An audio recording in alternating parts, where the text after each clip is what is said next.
কিন্তু গণতন্ত্রের যে ইসলাম, এই ইসলামের যে পলিটিক্স, এটার কিছু ভালো দিকও থাকতে পারে, হতে পারে, আল্লাহ ভালো জানে, কিন্তু কিছু খারাপ দিকও আছে। এই খারাপ দিকটা হচ্ছে সরাসরি ইসলামকে শত্রু বানিয়ে দেওয়া হয়, সরাসরি ইসলাম শত্রুতে পরিণত হয়ে যায়। যেমন গত 17 বছর ছিল, ঠিক আল্লাহ ভালো জানে কি হবে, কিন্তু যেহেতু গণতন্ত্রের রাজনীতি বিভক্তির রাজনীতিকে পছন্দ করে, ইসলাম বিভক্তির রাজনীতি পছন্দ করে না। কেননা বিভক্তি মানে কখনো রাষ্ট্র এক হতে পারে না, আর গণতন্ত্র মানে তোমরা পরস্পর বিভক্ত থাকো আর মারামারি করো। তো এই গণতান্ত্রিক ব্যবস্থার মধ্যে আমি ইসলামের পলিটিক্স করছি, তখন এর বিপরীত পক্ষ যে আছে যদি বিজয় অর্জন করে, তাহলে ও পুরো ইসলামকে শত্রু মনে করবে, পুরো ইসলাম। সে এখন যে ইসলামের পক্ষে রাজনীতি করছে, সে যে রাজনীতি করছে না, সে যে মসজিদে আছে, সে যে মাদ্রাসায় আছে, সে যে বক্তব্য দিচ্ছে, সে যে বই লিখছে, সে সব শত্রু, পুরো ইসলাম শত্রু। কে এখন পুরো ইসলামকে শত্রু মনে করছে? আর এক মুসলমানই পুরো ইসলামকে শত্রু মনে করতেছে, আর একটা মুসলমানের সন্তানই।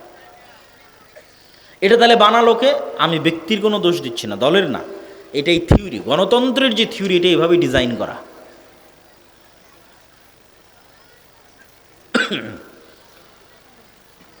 তো এই যে বিভক্তির যে রাজনীতি, এই বিভক্তির রাজনীতির সবচেয়ে বড় অনুষঙ্গ হচ্ছে গীবত, তহমত, অপবাদ। কে কাকে কত নিচে নামাতে পারে, কে কার কত চরিত্র হনন করতে পারে, এটার প্র্যাকটিস। আর এটার প্র্যাকটিস কখনো স্বাধীন নেতার প্র্যাকটিস হতে পারে না, এটার প্র্যাকটিস গোলামের প্র্যাকটিস। মুহাম্মদ সাল্লাল্লাহু আলাইহি ওয়াসাল্লামের 63 বছরের জীবনের একটা উদাহরণ কেউ নিয়ে এসে দিতে পারবে না যে মুহাম্মদ সাল্লাল্লাহু আলাইহি ওয়াসাল্লাম তার শত্রুর চরিত্র হনন করতে চেয়েছেন। আবু সুফিয়ান যদি এক দিনের জন্য, এক সেকেন্ডের জন্য বুঝতো যে মুহাম্মদ সাল্লাল্লাহু আলাইহি ওয়াসাল্লাম তাকে ব্যক্তিগতভাবে অ্যাটাক করেছেন, আদর্শিক আক্রমণ নয়, ব্যক্তিগত অ্যাটাক। ব্যক্তিগত অ্যাটাক যেমন ধরেন আবু সুফিয়ান কথার কথা বলছে, আবু সুফিয়ান কানা, আবু সুফিয়ান বাঠু, আবু সুফিয়ানের টাকা নাই, আবু সুফিয়ান গরিব, উমুকের ঘরের উমুক, কত রকমভাবে একজনকে ব্যক্তিগত অ্যাটাক করা যায়। গায়ের রং দিয়ে ব্যক্তিগত অ্যাটাক করা যায়, বিভিন্নভাবে করা যায়। তো যেহেতু আবু সুফিয়ানের সাথে মুহাম্মদ সাল্লাল্লাহু আলাইহি ওয়াসাল্লামের দীর্ঘদিনের দ্বন্দ্ব, তা আবু সুফিয়ান খুব ভালোভাবে জানে যে মুহাম্মদ সাল্লাল্লাহু আলাইহি ওয়াসাল্লাম একদিনের জন্য আবু সুফিয়ানকে ব্যক্তিগত অ্যাটাক করেনি, যারে তুই তো এরকম না। এই শত্রুটা শুধু আদর্শিক, যার ফলশ্রুতিতে আবু সুফিয়ান যেদিন ইসলাম গ্রহণ করেছে, তার সিদ্ধান্ত নিতে 1 সেকেন্ডও দেরি করতে হয়নি যে আমি কেমনি গিয়ে মুহাম্মদ সাল্লাল্লাহু আলাইহি ওয়াসাল্লামের সামনে নত হব। কেন নত হতে তো কোনো বাধা নাই, এখানে কোনো ইগো কাজ করবে না। কেন মুহাম্মদ সাল্লাল্লাহু আলাইহি ওয়াসাল্লাম কোনোদিন আবু সুফিয়ানকে ব্যক্তিগত আক্রমণ করেইনি, তো কিসের ইগো কাজ করবে? কিন্তু গণতন্ত্র যে কালচারটা আমাদের মধ্যে তৈরি করে, এটা এক নেতা আর এক নেতাকে যদি ব্যক্তিগত আক্রমণ না করে, এক দলের লোক আর এক দলকে যদি ব্যক্তিগত আক্রমণ না করে, তাহলে এখানে ভোট কিভাবে আসবে? তাহলে এই কালচারটা একদিকে যেমন আমার ইসলামের দৃষ্টিতে নেতৃত্বের যে গুণ আছে এটাকে ধ্বংস করে দিচ্ছে, ইসলামের দৃষ্টিতে নেতা হওয়ার যে গুণ এটাকে ধ্বংস করে দিচ্ছে, আমাকে গোলাম বানিয়ে ফেলতেছে। পাশাপাশি জাহান্নামে যাওয়ার সবচেয়ে যে সহজ রাস্তা, এই সহজ রাস্তায় শয়তান আমাদের অভ্যস্ত করে ফেলতেছে জাহান্নামে নিয়ে যাওয়ার। এবার আমরা বলতে চাচ্ছি যে শয়তান যে আমাদের জাহান্নামে নিয়ে যেতে চায়, সেটি থেকে বাঁচতে সালাত এবং সিয়াম, এই দুইটা আমাদের কি উপকার দিতে পারে? সিয়াম মানে কি? মারিয়াম আলাইহা সালাতু ওয়াস সালাম যেই দিন নির্জন এলাকা থেকে লোকালয়ে ফিরে আসতেছেন ঈসা আলাইহিস সালামকে কোলে করে, সেদিন মানুষটাকে জিজ্ঞেস করতেছে এই ছেলে কোথায় থেকে আসলো, কিভাবে আসলো? তো তিনি উত্তরে বলছেন, ইন্নী নাযারতু লির রহমানি সাওমা ফালান উকাল্লিমাল ইয়াওমা ইনসিয়া। আমি আজকে রহমানের জন্য সিয়াম আছি, এই জন্য আজকে কোনো মানুষের সাথে কথা বলবো না। তাহলে মারিয়াম আলাইহিস সালাতু ওয়াস সালাম সিয়াম আছেন, এই জন্য কথা বলবেন না। আমরা কিন্তু জীবনে কোনোদিন শুনিনি যে সিয়াম থাকলে কথা বলা যায় না। সিয়াম থাকলে কথা বলা যায়। এই আয়াত পেশ করার দ্বারা আমার উদ্দেশ্য হচ্ছে সিয়াম শব্দটা আরবিতে কি অর্থে ব্যবহার হয় দেখেন। যে মারিয়াম আলাইহিসসালাম কথা বলবে না তাই বলতেছে আমি সিয়াম আছি। তার মানে সিয়াম মানে শুধু পেটের বিরত থাকা নয়, সিয়াম মানে শুধু লজ্জাস্থানের বিরত থাকা নয়, সিয়াম মানে জিহ্বারও বিরত থাকা, সিয়াম মানে চোখেরও বিরত থাকা, সিয়াম মানে কানেরও বিরত থাকা, সিয়াম মানে হাত পায়েরও বিরত থাকা। এটা পুরো সামগ্রিক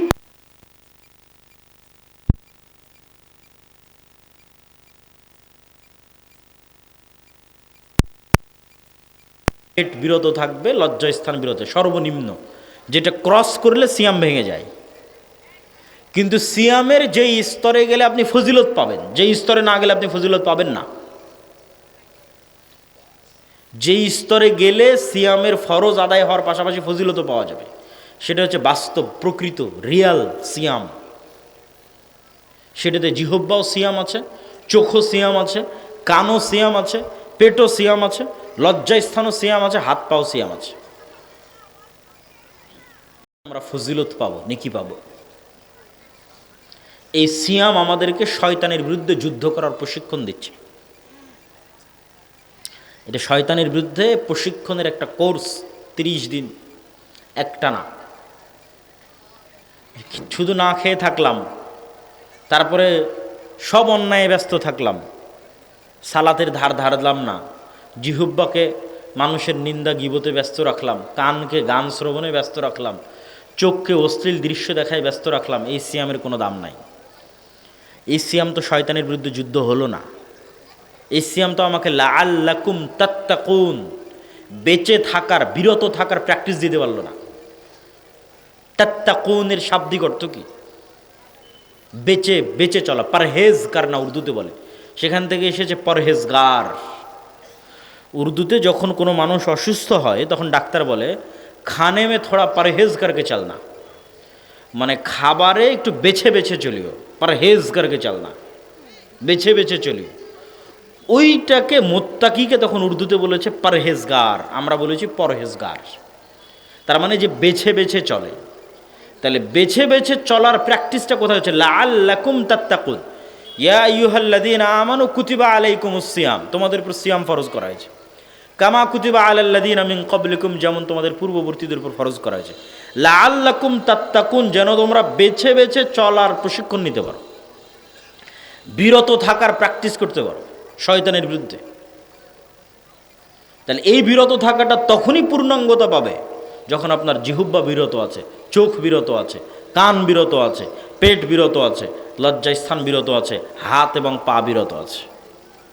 এবার আপনি পুরো 1 মাস শয়তানের বিরুদ্ধে যুদ্ধ করার প্রশিক্ষণ নিলেন, বিরত থাকার প্রশিক্ষণ নিলেন।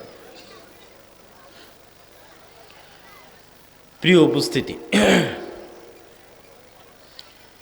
যেই সমস্ত বিষয়ের মাধ্যমে শয়তান মানুষকে ঘায়েল করতে চায় তার অন্যতম 3টি বিষয় হচ্ছে অত্যাধিক খাওয়া, অত্যাধিক ঘুমানো, অত্যাধিক কথা বলা।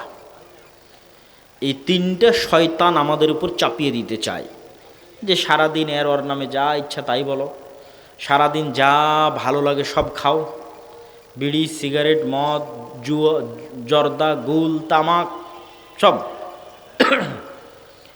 আর যত বেশি পরিমাণ পারো একদম রাত থেকে শুরু করে, ফজর থেকে শুরু করে 10টা, 11টা, 12টা পর্যন্ত ঘুমাও। এই 3টে শয়তানি স্বভাব। তাহলে পেট পূর্ণ করে যখন মানুষ খায় তখন ইবনুল কাইয়িম রাহিমাহুল্লাহ বলছেন যে মানুষের রক্ত সঞ্চালনের এই রাস্তা প্রশস্ত হয়, এবং প্রশস্ত হওয়ার কারণে ওর মধ্যে দিয়ে শয়তান আরও বেশি ঢুকতে পারে। শয়তান কিন্তু আমাদের শরীরে ঢোকে, ইয়াজরি মাজরাদ দাম, রক্ত সঞ্চালনের রাস্তাগুলোর মধ্যে দিয়ে শয়তান প্রবেশ করে। তাহলে যখন পেট পূর্ণ করে খাবে, প্রচুর পরিমাণে ঘুমাবে, তখন এগুলোতে শয়তানের প্রবেশাধিকার বাড়ে।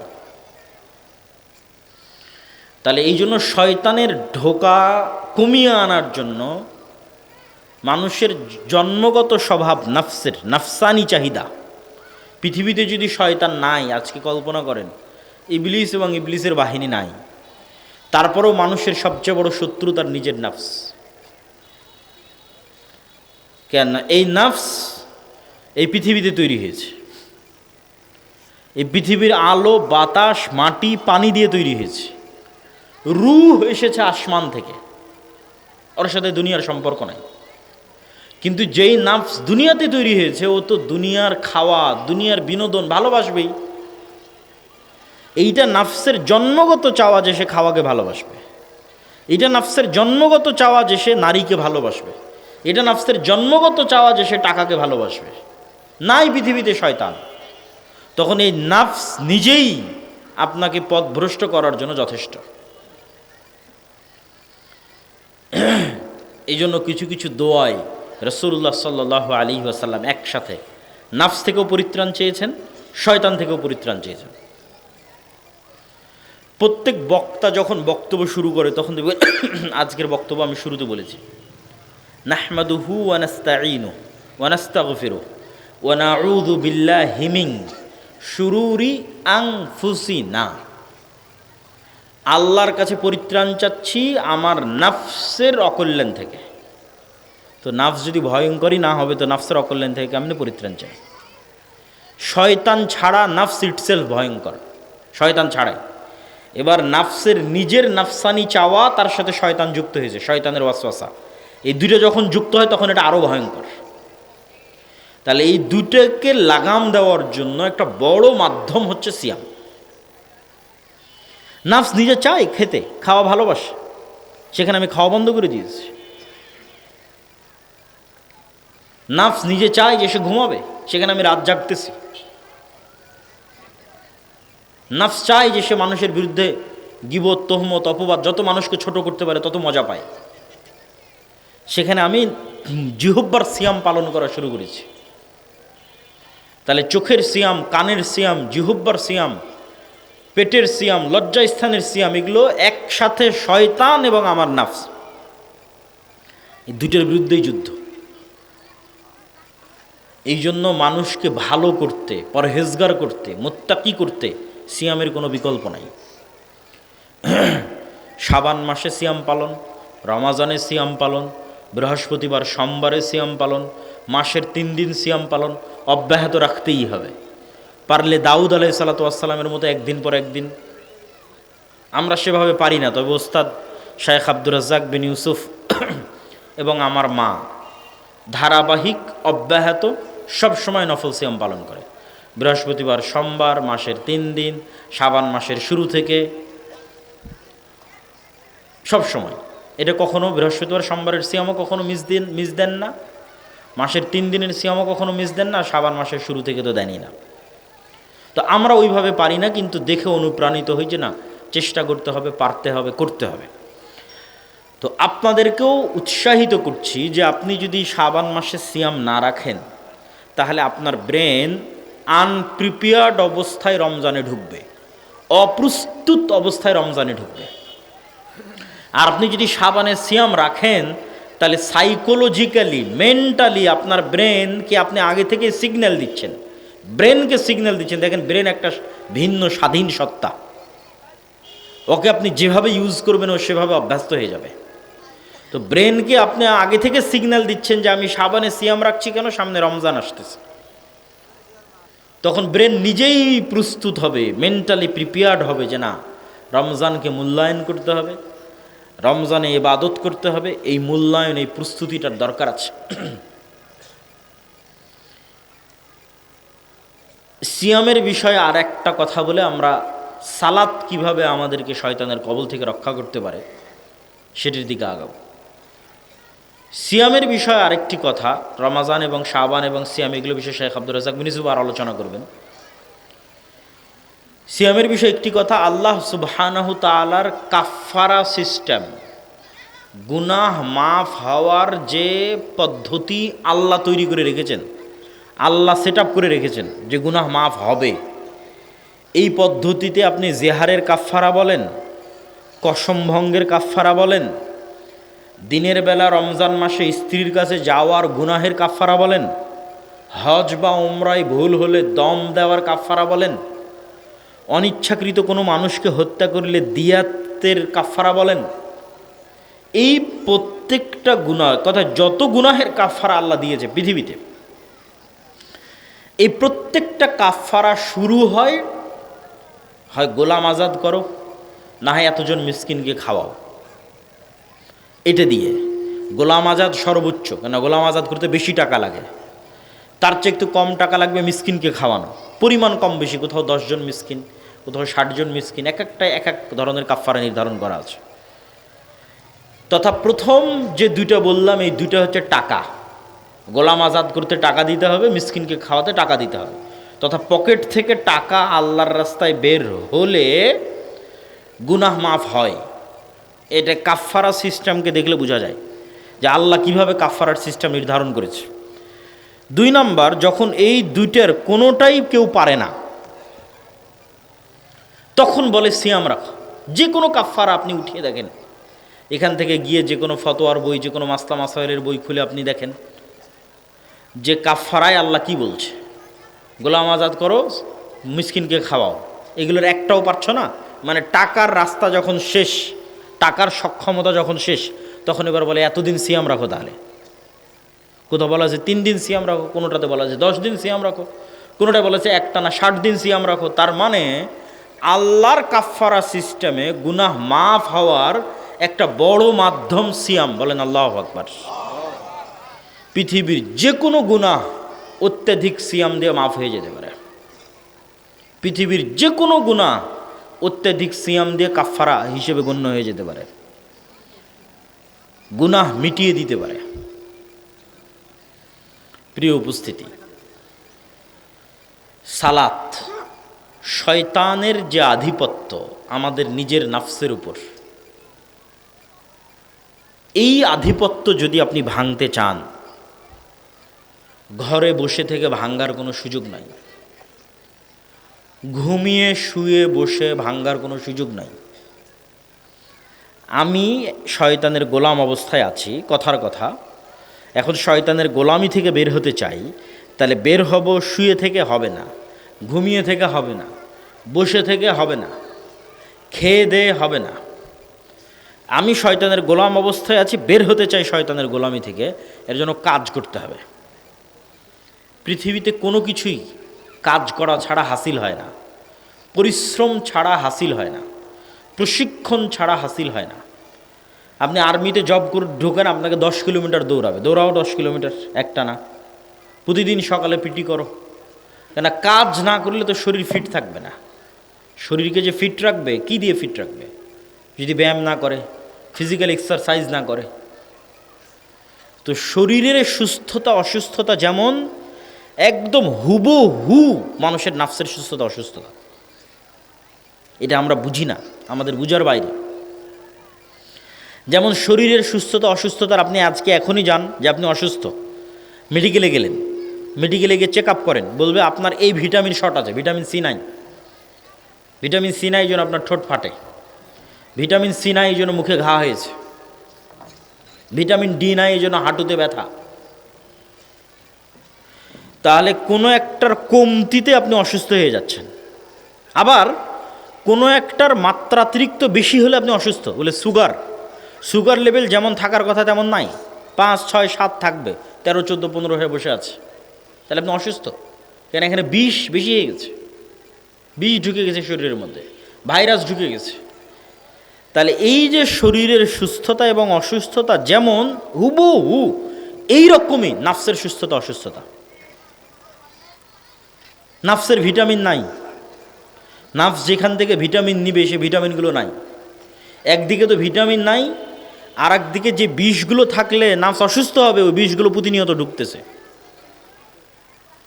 তাহলে নাফসের ভিটামিনের অভাব, প্রোটিনের অভাব, ক্যালোরির অভাব কি? যত ফরজ ইবাদত আছে সব ফরজ ইবাদত, প্রত্যেকটা ফরজ ইবাদতে চুল পরিমাণ কমতি তৈরি হওয়া মানে নাফস অসুস্থ। ওখানে পূর্ণাঙ্গ ভিটামিন ঢুকতেছে না, প্রোটিন ঢুকতেছে না, ক্যালোরি ঢুকতেছে না, অসুস্থ হয়ে গেছে, মারা যাওয়ার দ্বার প্রান্তে, নূর কমে যাচ্ছে।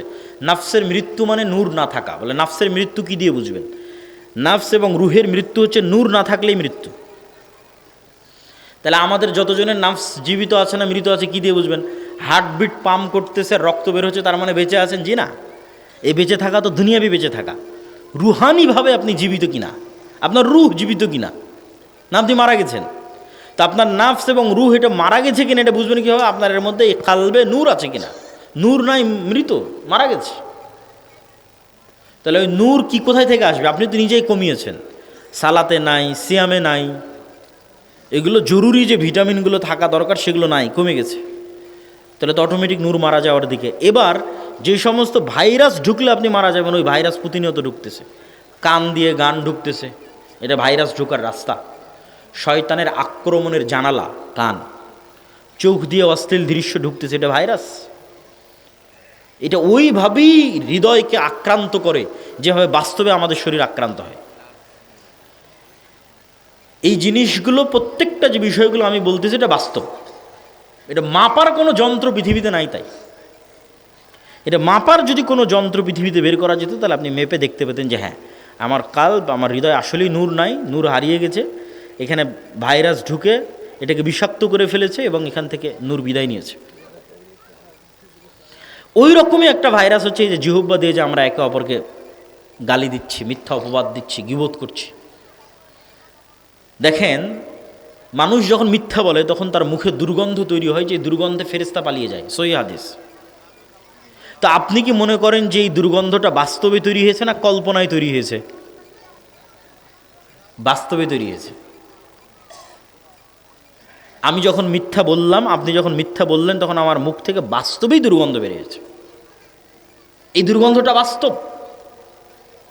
কিন্তু ওই দুর্গন্ধটা যেই লেভেলে ফিল করা যাবে, ওই লেভেলের মতো সূক্ষ্ম গন্ধ নেওয়ার ক্ষমতাই নাকের নাই, কিন্তু দুর্গন্ধ বাস্তবে বেরিয়েছে। যেমন কুকুরের নাকের যেই লেভেলের দুর্গন্ধ নেওয়ার সক্ষমতা, ওই লেভেলের গন্ধ নেওয়ার সক্ষমতা তো আমার নাকের নাই। ফলত আমি বলবো যে বোতলেরও গন্ধ নাই, এই মাইকেরও গন্ধ নাই, জামারও গন্ধ নাই, কিন্তু প্রত্যেকটার গন্ধ আছে। তাহলে এগুলো বাস্তব লেভেলে ঘটে। তো আল্লাহ সুবহানাহু ওয়া তাআলার কাছে একজন সিয়াম পালনকারীর মুখের গন্ধ মিসকে আম্বর, মেরিগো নাভির যে পৃথিবীর সর্বশ্রেষ্ঠ গন্ধ, তার চেয়ে বেশি প্রিয়। এটা কখন? যতক্ষণ এই জিহ্বা, এই চোখ, এই কান এগুলো দুর্গন্ধের মধ্যে ঢোকেনি। আমি আছি সিয়াম, কিন্তু আমার জিহ্বা থেকে দুর্গন্ধ বের হচ্ছে, মিথ্যা বলতেছি দুর্গন্ধ, গীবত করতেছি দুর্গন্ধ, অপবাদ দিচ্ছি দুর্গন্ধ। তাহলে এটা থেকে কিভাবে সুগন্ধি বের হবে? আল্লাহর কাছে কেমনে এটা সুগন্ধযুক্ত মনে হবে? ওই সিয়াম পালনকারীর মুখের গন্ধ থেকেই সুগন্ধি বের হবে, যেই সিয়াম পালনকারীর মুখ দুর্গন্ধের মধ্যে ঢোকেনি। তো আমাদের যে নফস, রূহ এবং কলব, এইটার উপর যদি আমি আধিপত্য বিস্তার করতে চাই, যে না একে শয়তানের গোলামি থেকে বের করব, তাহলে একে কাজ না দিলে, ট্রেনিং না দিলে, ভালো মতো ভিটামিন প্রোটিন না দিলে, ভাইরাস বের না করলে কখনোই ঠিক হবে না। ঠিক আমাদের শরীরের ফিটনেসের জন্য যেমন ব্যায়াম দরকার, ওইরকম নফসকে কন্ট্রোলে আনার জন্য ওর প্রশিক্ষণ দরকার। তাহলে ওর সবচেয়ে বড় প্রশিক্ষণ কি? যেই প্রশিক্ষণটা মৃত্যু পর্যন্ত একদিনের জন্য মিস দেওয়া মানে ওই একদিনই অসুস্থ, সেটা হচ্ছে সালাত। এটা কাজ, একটা মাত্র কাজ আল্লাহ সুবহানাহু ওয়া তাআলা মুসলমানদের জন্য দিয়েছে, শুধু একটাই কাজ, আর কোনো কাজ দেয়নি। এটা আবার ভুল বুঝিয়েন না, ভুল ব্যাখ্যা করিয়েন না, বুঝিয়ে বলতেছি। আমি বলছি কি, যে আল্লাহ মুসলমানদের শুধু একটাই কাজ করতে দিয়েছে, আর কোনো কাজ দেয়নি। ব্যাখ্যা কি? ব্যাখ্যা হচ্ছে, প্রথমে আপনাকে বুঝতে হবে আল্লাহ সুবহানাহু তাআলার আদেশ তার নিষেধের চেয়ে লক্ষ কোটি গুণ দামি। আবার বুঝেন, আল্লাহর আদেশ তার নিষেধের চেয়ে বেশি বড়, বেশি মহৎ। নিষেধও বড়, মহৎ, আদেশটা বড়। কেন? একটা প্রতিষ্ঠান আপনি চালু করেছেন, এটাও একটা মাদ্রাসার প্রোগ্রাম। একটা প্রতিষ্ঠানের নিয়ম কানুন ঠিক রাখার জন্য অনেক নিষেধ আছে। ফোন চালানো যাবে না, এতটার পরে ঘুমানো যাবে না, এই প্যান্ট পরা যাবে না, এই কাপড় পরা যাবে না। মাদ্রাসায় ধরেন অসংখ্য নিষেধ আছে, আপনি এখন সব নিষেধগুলো ফলো করলেন, কিন্তু ওই মাদ্রাসায় এতগুলো নিষেধ দেওয়া আছে যেই কাজটাকে ভালো করে করার জন্য। ওকে ফোন চালাতে দিবে না, এটা নিষেধ করে রেখেছে। ওকে প্যান্ট পরতে দিবে না, নিষেধ করে রেখেছে। এগুলো নিষেধ দিয়ে রেখেছে একটা কাজ ভালো মতো করার জন্য, সেটা যে নিয়মিত ক্লাসে উপস্থিত হয়ে পড়া ঠিক মতো করা। তো ওইটা দিয়ে নাই, তাহলে নিষেধ মানে লাভ আছে? আমি যদি বুঝাতে না পারি এটা আমার ব্যর্থতা। যেই একটা মূল কাজকে সামনে রেখে এতগুলো নিষেধ দেওয়া আছে, ওইটা দিয়ে তো আমি নাই, ওই নিষেধের কি দাম? তাহলে আল্লাহ সুবহানাহু ওয়া তাআলা অসংখ্য নিষেধ দিয়েছে, এই সমাজ ব্যবস্থাটাকে ঠিক রাখতে হবে। তো মানুষ যদি মানুষকে হত্যা করে, সমাজ ধ্বংস হয়ে যাবে। আল্লাহ জেনাকে হারাম করেছে, জেনা যদি হারাম না থাকে তাহলে পরিবার ধ্বংস হয়ে যাবে। তাহলে এই পৃথিবীকে টিকিয়ে রাখার জন্য, মানুষের এই সমাজ ব্যবস্থাকে টিকিয়ে রাখার জন্য অসংখ্য নিষেধ আছে। মদকে আল্লাহ হারাম করেছে, যদি সবাই মদ্যপায়ে আসক্ত হয় সমাজে বিশৃঙ্খলা দেখা দিবে। সবাই যদি জুয়ায় আসক্ত হয় সমাজ ধ্বংস হয়ে যাবে। তাহলে সমাজকে বাঁচিয়ে রাখার জন্য তো এগুলো লাগবে, কিন্তু এগুলো লাগবে কি করতে? একটা কাজ, সে কাজটার নাম কি বলেন?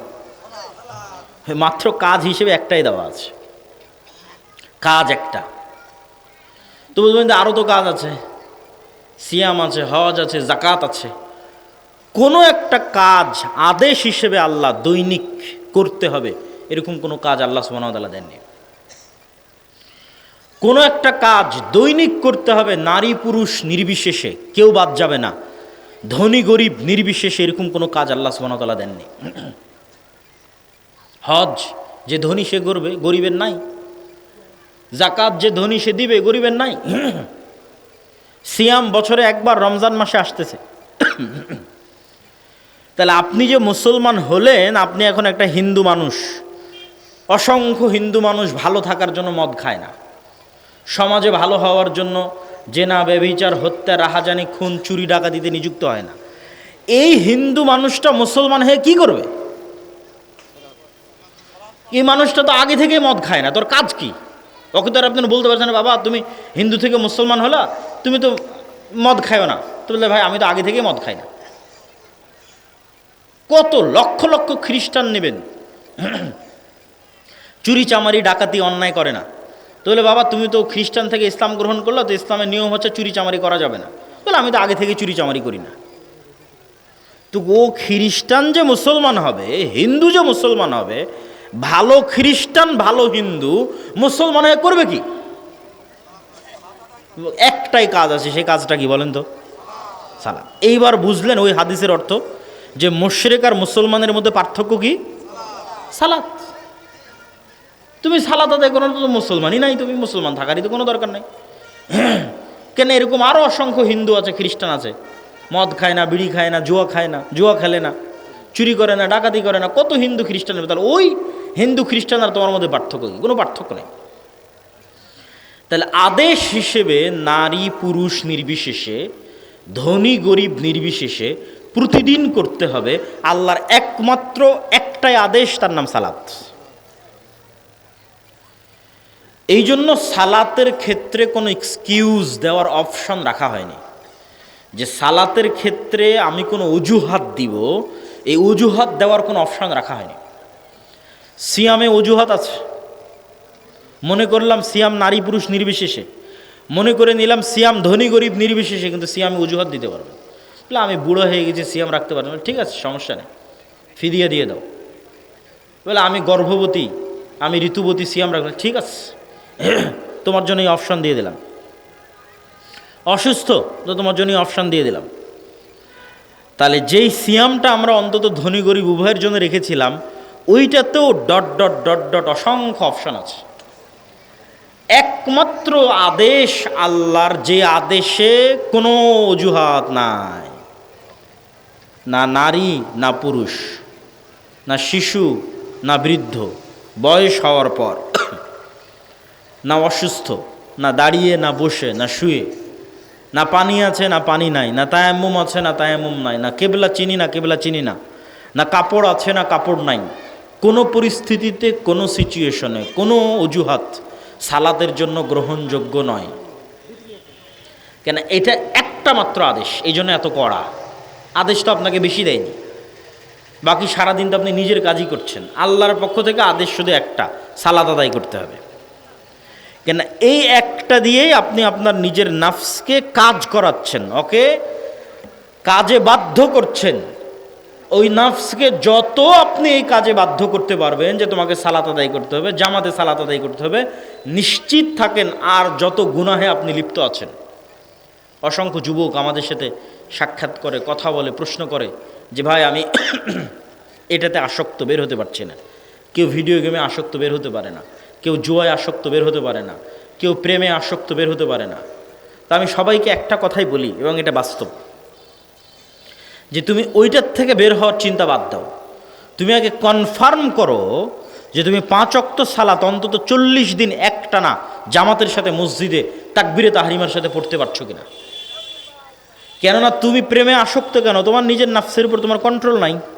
তুমি জুয়ায় আসক্ত কেন? তোমার নাফসের উপর তোমার কন্ট্রোল নাই। তুমি নেশায় আসক্ত কেন? তোমার নাফসের উপর তোমার কন্ট্রোল নাই। তাহলে আগে তো তোমার নাফসের উপর কন্ট্রোল প্রতিষ্ঠা করতে হবে, তারপরে না তুমি এগুলো থেকে বের হবা। তো প্রতিষ্ঠা তো আর তুমি শুয়ে বসে ঘুমিয়ে করতে পারবে না, কাজ করতে হবে। সেই কাজটা কি? সেটা সালাত। এই একটা কাজ দিয়ে তুমি তোমার নিজের নাফসের উপর তোমার কন্ট্রোল প্রতিষ্ঠা করবা শয়তানের কন্ট্রোল থেকে। তো অন্তত একটা ডোজ, একটা কোর্স যদি তুমি কমপ্লিট করো যে না আমি 40 দিন একটানা 5 ওয়াক্ত সালাত জামাতে আদায় করবো। যেমন সামনে রমজান আসতেছে, রমজানের 30 দিন যদি আপনি কট্টর সিদ্ধান্ত নেন যে না রমজানের 30 দিন যেমন পুরো শরীরের সিয়াম চলবে, লাআল্লাকুম তাত্তাকুন যেটা আগে বলেছি, তার সাথে আমার নাফসকে আমি মাত্র একটা কাজ দিব। বেশি কাজ দিয়ে লাভ নাই, যদি না পারেন একটা কাজ দিব, সেটা যে 5 ওয়াক্ত সালাত জামাতে আদায় করব। বলেন ইনশাআল্লাহ। তাহলে একটানা 30 দিন, তারপরে যদি আরও 10 দিন যুক্ত করে 40 দিন করেন, এটা একটা কোর্সের মতো, একটা ডোজের মতো। অ্যান্টিবায়োটিক ডোজ যেমন পূর্ণ কমপ্লিট করতে হয়, এই পূর্ণ যখন আপনি একবার 40 দিন বলছি, এই পূর্ণ 40 দিন যখন আপনি কমপ্লিট করে ফেলবেন, আপনি নিজেই বুঝতে পারবেন যে আপনার নাফসের উপর আপনার কন্ট্রোল ক্ষমতা প্রতিষ্ঠিত হয়ে গেছে। তাহলে বক্তব্যের দ্বিতীয় অংশ, সিয়াম শয়তানের বিরুদ্ধে যুদ্ধ, সালাত শয়তানের বিরুদ্ধে যুদ্ধ। যে অংশ দিয়ে বক্তব্য শেষ করব সে অংশটা হচ্ছে সালাত জিকির। এটা সব শেষে বলে বক্তব্য শেষ করব। তার আগে 2 মিনিট আপনাদের এই প্রতিষ্ঠান সম্পর্কে কথা। আমার বক্তব্যের মধ্যে একবার এই আলোচনা এসেছে যে টাকার মাধ্যমে গুনাহের কাফারা হয়। ওই পয়েন্টকে ধরে একটু সামনের দিকে আগাই।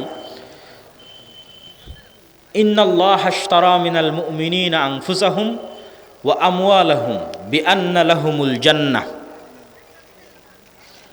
মহান আল্লাহ জান্নাতে প্লট এবং ফ্ল্যাট বিক্রি করবেন। হাল আদুল্লুকুম আলা তিজারাতিন, আমি কি তোমাদের এমন একটা ব্যবসার কথা বলে দিব না যেই ব্যবসাটা হবে আল্লাহর সাথে। তো ব্যবসা হবে আল্লাহর সাথে, আল্লাহ বিক্রি করবে কি? জান্নাতের প্লট এবং জান্নাতের ফ্ল্যাট এবং জান্নাতের বাগান, জান্নাতের ঝর্ণা, জান্নাতের ঘর, জান্নাতের গাছ। জান্নাতের একটা গাছও বিক্রি হবে। একজন সাহাবী জান্নাতের একটা খেজুর গাছ কিনেছেন পুরো একটা বাগানের বিনিময়ে, পুরো একটা খেজুর বাগানের বিনিময়ে জান্নাতে একটা গাছ কিনেছেন। যেটা সংক্ষিপ্ত ঘটনা হচ্ছে, একজন গরিব সাহাবী রাসূল সাল্লাল্লাহু আলাইহি সাল্লামের কাছে এসে বলছিলেন যে আল্লাহর নবী, আমার বাড়ির পাশে একজনের খেজুরের গাছ আছে, গাছটা হেলে আমার বাড়ির মধ্যে চলে এসেছে। তো আমার ছোট ছোট শিশু বাচ্চারা ওই খেজুর গাছের থেকে খেজুর পাড়ে। তো ওই ধনী ব্যক্তিটা বকাঝকা করে। আল্লাহর নবী ওই ব্যক্তিকে ডেকে বললেন, তুমি এই খেজুর গাছটা জান্নাতে একটা খেজুর গাছের বিনিময়ে এই গরিবকে দিয়ে দাও। তো এই ব্যক্তি রাজি হলো না। সেও ভালো মানুষ, কিন্তু নিজের সম্পদের উপর নবীরও অধিকার চলে না। মানুষের সম্পদের উপর নবীরও কোনো অধিকার নেই, স্বেচ্ছায় না দিলে।